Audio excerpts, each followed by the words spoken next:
Hi there folks, this is going to be a different sort of video today because, honestly, the last 48 hours have really left me wondering what planet we are currently on and when/if the madness is going to stop.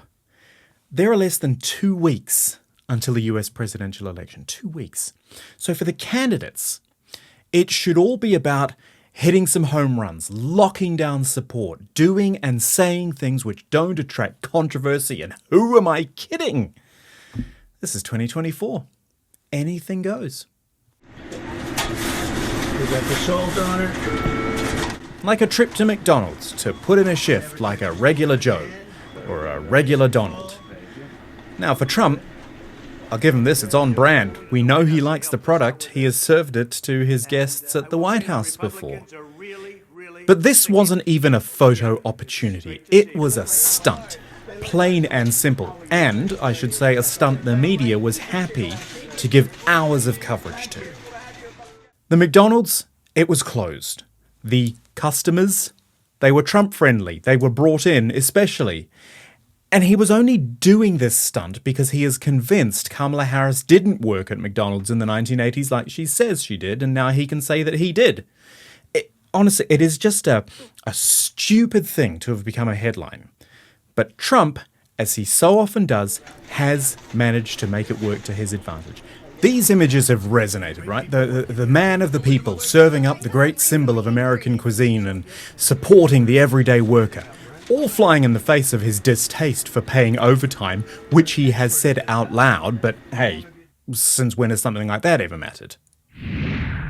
Now, over in the Harris camp, the candidates sat down for an interview with NBC News. Nothing earth-shattering here, all part of the big media blitz, but, there was one answer which just, it didn't feel right. And if Harris wants to win, then these things do not help. Watch this. Hallie Jackson, she'd asked the vice president about Joe Biden's debate performance, which, let's face it, is why Harris is now the candidate. Can you say that you were honest with the American people about what you saw in those moments with President Biden as you were with him again and again, repeatedly in that time? Of course. Joe Biden is an extremely accomplished, experienced and capable in every way that anyone would want if they're president. You never saw anything like what happened at the debate night behind closed doors with him? It was a bad debate. People have bad debates. He is absolutely. But that's the reason why you're here, and he's not running for the top of the ticket. Well, you'd have to ask him if that's the only reason why. What do you think? I am running for president of the United States. Joe Biden is not. And my presidency will be about bringing a new generation of leadership to America that is focused on the work that we need to do to invest in the ambitions and aspirations of the American people. Now that should have been an easy answer. Joe Biden is our president. I'm still his vice president. He has my full support. He made a deeply personal decision to step down, and I am proud to be taking up the baton, yada, yada, yada, something like that. I know they're just words, really, but at least it would show some conviction. When you start reverting to, oh, he had a bad debate, you'd have to ask him if there's another reason. I'm running for president. 2 weeks out, there is no way Kamala Harris should be struggling with a question like that.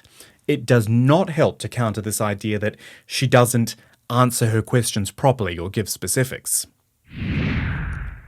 But then something comes out of Trump world which makes you think, nah. So what if she fluffed that answer?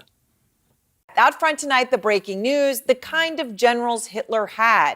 An 11th hour bombshell report from the Atlantic Jeffrey Goldberg, quoting Trump touting the loyalty of Hitler's generals and reporting that Trump complained about picking up the tab for a fallen U.S. soldier's funeral, calling her an effing Mexican. See, when you're the president or you're running for president or any public office for that matter, actually, you know what? When you are anyone and you're opening your mouth and the words are coming out, don't show admiration for Nazis. Don't heap praise on Hitler's generals. In fact, just don't mention Hitler, because generally there's no need to mention Hitler. It's really easy. Watch this. See, I didn't mention Hitler. Just like that.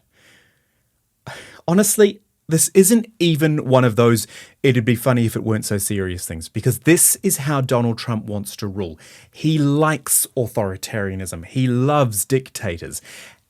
And if he becomes president, this is how he will try to rule. And no one can say they weren't warned, because he is saying all of this out loud. On the flip side, though, at least he wasn't gushing about the size of Hitler's. But Arnold Palmer was all man, and I say that in all due respect to women, and I love women. But this is a guy that was all man. This man was strong and tough, and I refuse to say it, but when he took showers with the other pros, they came out of there, they said, oh my God. That's unbelievable. I had to say it. But did you, though? Did you? 2 weeks, people. 2 weeks. The Balance. Journalism without agenda.